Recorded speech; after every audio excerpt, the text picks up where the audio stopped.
Jamaah yang semoga dirahmati, dimuliakan oleh Allah Subhanahu wa taala. Malam ini kita berada pada malam yang ke-9 ya dari bulan Sya'ban. Malam Ahad kemarin malam ke-8, malam Senin malam 10 ya. Dari bulan Sya'ban.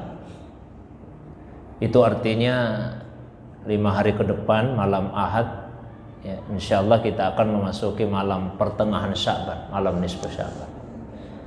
Malam nisfu Sya'ban adalah satu di antara malam-malam yang istimewa dalam sepanjang tahun.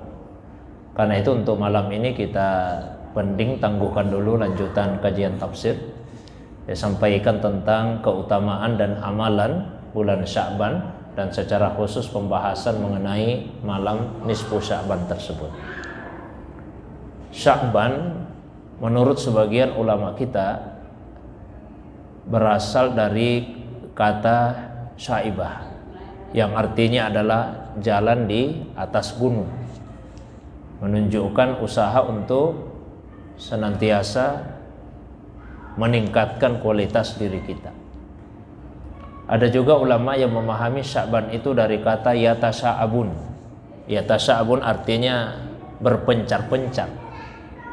Karena pada bulan Sya'ban awalnya orang-orang Arab itu berpencar-pencar untuk mencari sumber mata pencaharian. Ada juga ulama kita yang mengatakan bahwa kata Sya'ban yang terdiri dari 5 huruf itu menggambarkan keutamaan yang terdapat di dalam bulan Sya'ban. Kelima huruf tersebut adalah huruf Shin, Ain, Ba, Alif, dan Nun. Huruf Shin artinya syaraf. Syaraf maknanya adalah kemuliaan. Di bulan Sya'ban adalah bulan yang di dalamnya mengandung kemuliaan. Kemudian huruf Ain itu artinya ulu. Ulu artinya ketinggian. Jadi Sya'ban adalah bulan yang merupakan bulan yang tinggi, yang agung. Kemudian yang ketiga huruf Ba. Ba itu adalah bir. Bir artinya puncak kebaikan. Jadi bulan Sya'ban adalah bulan yang di dalamnya terdapat puncak kebaikan. Kemudian huruf Alif yaitu ulfah. Ulfah artinya kasih sayang. Jadi di bulan Sya'ban diharapkan kaum muslimin itu senantiasa menjaga dan menjalin kasih sayang di antara mereka. Dan huruf yang terakhir, huruf kelima yaitu Nun. Nun itu adalah nur, artinya cahaya. Jadi bagaimana supaya di dalam bulan Sya'ban ini kita mendapatkan cahaya dari Allah SWT, cahaya kebaikan. Nah, di antara keutamaan dari bulan Sya'ban, satu, bulan Sya'ban adalah bulan yang dipilih oleh Allah untuk menurunkan firman-Nya di surah Al-Ahzab ayat 56. Innallaha wa malaikatahu yusalluna 'alan nabi. Ya ayyuhallazina amanu sallu 'alaihi wa sallimu taslima. Sesungguhnya Allah dan para malaikat senantiasa bersalawat kepada Nabi. Maka wahai orang-orang yang beriman, salawat dan salam juga lah kepadanya.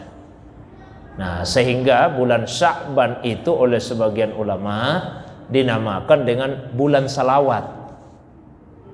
Bulan salawat. Karena di dalam bulan inilah diturunkan ayat yang memerintahkan kepada kaum muslimin untuk bersalawat kepada Nabi sallallahu alaihi wasallam. Kemudian keagungan yang kedua dari bulan Sya'ban yaitu bulan turunnya firman Allah di surah Al-Baqarah ayat 144. Ya, surah Al-Baqarah ayat 144. Kadonara taqalluba wajhika fis sama falan walliyannaka kiblatan tardoha. Sungguh kami telah melihat bagaimana engkau ya Muhammad senantiasa mengarahkan pandanganmu ke langit sambil berdoa di dalam hati agar kiblat itu diarahkan ke tempat yang engkau sukai.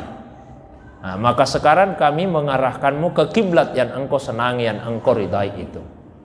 Jadi itu artinya bahwa ketika ayat itu turun, Nabi dan kaum muslimin yang tadinya salat menghadap ke Baitul Maqdis itu kembali diarahkan salat menghadap ke Ka'bah. Ketika Rasulullah dan kaum muslimin para sahabat masih tinggal di Makkah, salat itu ya menghadap ke Ka'bah. Begitu hijrah ke Madinah, karena di Madinah banyak orang-orang Yahudi, maka Nabi kemudian berdoa kepada Allah agar kiblat diarahkan ke Baitul Maqdis sebagaimana kiblatnya orang Yahudi, dengan harapan mudah-mudahan itu bisa menarik hatinya orang Yahudi untuk masuk Islam, karena mereka melihat oh ternyata kiblat kita ini sama.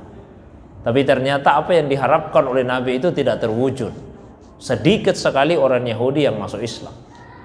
Maka Nabi kemudian kembali berkeinginan agar salat itu kiblatnya mengarah ke kiblat yang sebelumnya itu ke Ka'bah. Tapi Rasulullah SAW merasa malu untuk meminta itu kepada Allah, karena beliau sendiri yang awalnya minta supaya kiblat dialihkan ke Baitul Maqdis. Cuma di dalam hati beliau selalu berharap sambil menatap ke langit. Sampai turunlah surah Al-Baqarah ayat 144 tadi. Kadonara taqalluba wajhika fis sama. Kami sudah melihat bagaimana engkau ya Muhammad mengarahkan pandanganmu ke langit sambil berharap di hatimu supaya kiblat dikembalikan ke Ka'bah. Maka sekarang kata Allah, kami memerintahkan kepadamu, arahkanlah kiblat itu ke Ka'bah. Ya. Sejak turunnya ayat tersebut, maka Nabi dan kaum muslimin kembali salat menghadap ke Ka'bah. Ini ayat turun pada tanggal 15 Sya'ban tahun kedua Hijriah. Sehingga ulama kita menghitung bahwa salat menghadap ke Baitul Maqdis itu selama 1 tahun 5 bulan 3 hari. Terhitung dari tanggal 12 Rabiul Awal tahun pertama Hijriah sampai tahun berikutnya 15 Sya'ban tahun kedua Hijriah. Dari Rabiul Awal ke Rabiul Akhir, Jumadil Awal, Jumadil Akhir, Rajab, Sya'ban 5 bulan. Tanggal 12 ke tanggal 15 3 hari. Berarti 1 tahun 5 bulan 3 hari saja. Ya, salat itu menghadap ke Baitul Maqdis sampai turun ayat tadi, maka kembali salat menghadap ke Ka'bah. Terus yang kelima, kemuliaan dari bulan Sya'ban ini adalah bulan yang di dalamnya amal ibadah yang diserahkan oleh manusia itu diserahkan catatannya kepada Allah Subhanahu wa ta'ala. Dan itu juga salah satu alasan mengapa Nabi sangat sering berpuasa di bulan Sya'ban. Ya. Aisyah radhiyallahu anha bercerita, kata beliau, karena Rasulullah sallallahu alaihi wasallam yasumu, ya, hatta naqula la yuftir wa yuftir hatta naqula la yasumu. Kata Aisyah, Nabi itu sering sekali beliau berpuasa. Begitu seringnya Nabi puasa sampai kami mengatakan, oh sepertinya Nabi tidak pernah tidak puasa. Kayaknya kok Nabi tidak pernah tidak puasa ini. Tapi kadang juga Nabi itu jarang sekali puasa. Sampai kemudian kami menilai bahwa sepertinya Nabi itu tidak pernah puasa dalam satu rentan waktu itu. Jadi Nabi juga biasa Pak, jarang puasa dalam satu kurun waktu tertentu.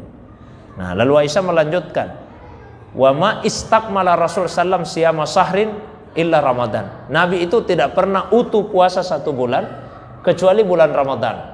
Jadi bulan yang Nabi utuh puasa 1 bulan itu hanya bulan Ramadan.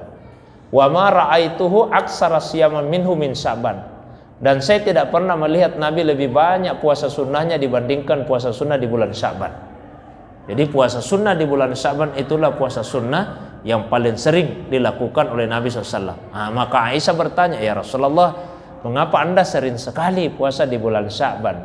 Kata Nabi, 2 alasannya yang beliau jelaskan. Alasan pertama, syahrun yaqpulu anhun nas baina Rajab wa Ramadan.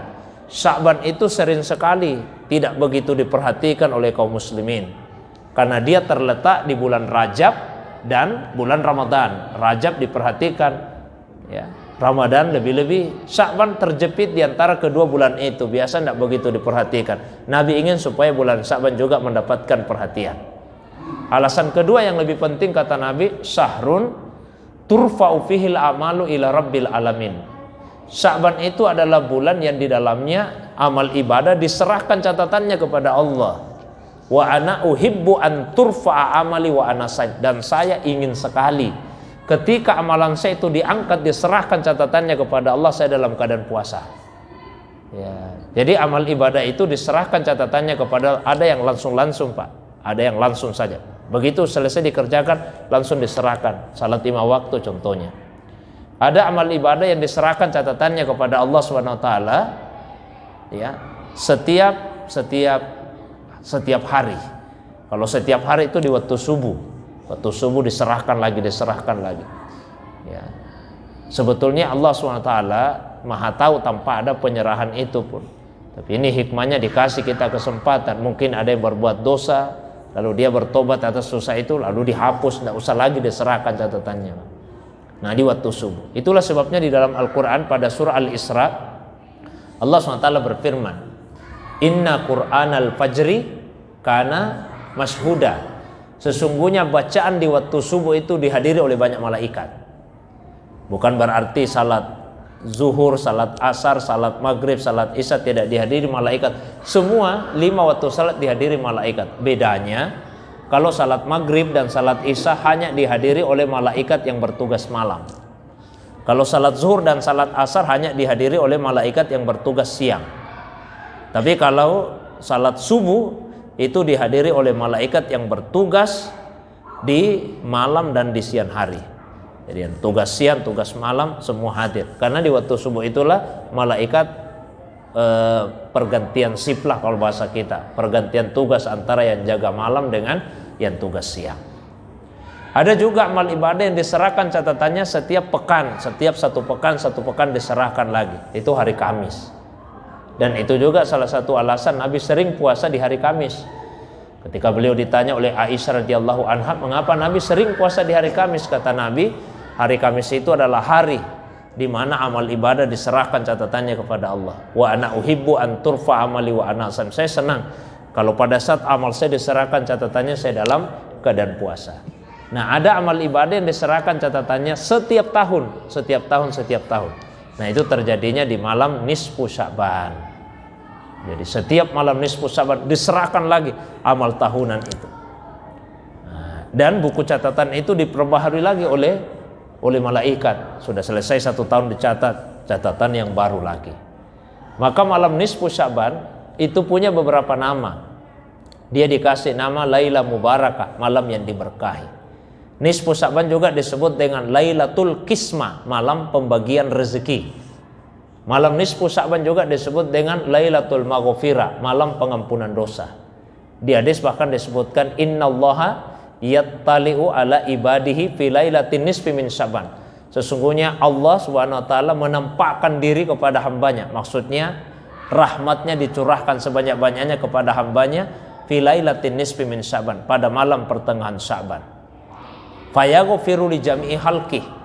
Maka Allah mengampuni dosa seluruh makhluknya kecuali 2 kelompok manusia. Yang pertama orangnya musyrik. Nah, orang musyrik tidak diampuni Pak dosanya. Yang kedua musyahid, yang memutuskan hubungan silaturahim. Jadi selain orang musyrik dan musyahid yang memutuskan hubungan silaturahim, maka insya Allah semua akan diampuni dosa-dosanya oleh Allah Subhanahu wa ta'ala. Jamaah yang dirahmati, dimuliakan oleh Allah Subhanahu wa ta'ala.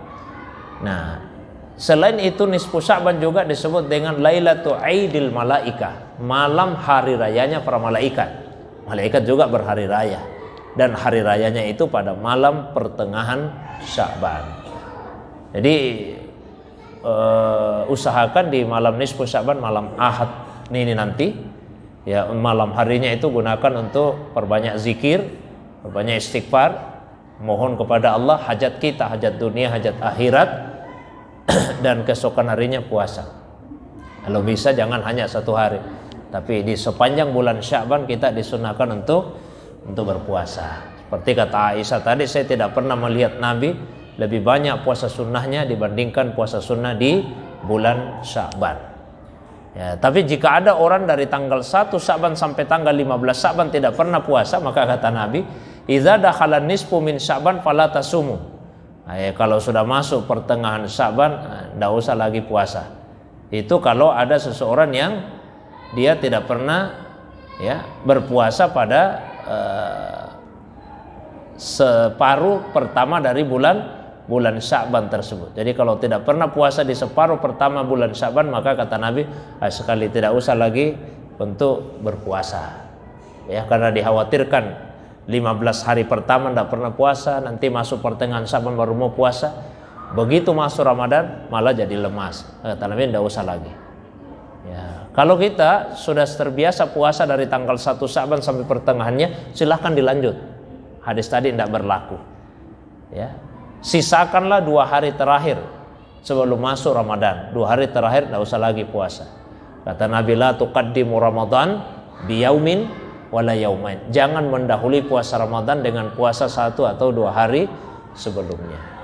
Saya kira itu pengantar yang bisa sampaikan. Kalau ada hal-hal yang ingin didiskusikan, baik yang berkaitan dengan pembahasan tadi atau masalah agama yang lain di luar dari apa yang saya sampaikan, saya persilakan kepada jamaah sekalian. Demikian untuk sementara. Assalamualaikum warahmatullahi wabarakatuh.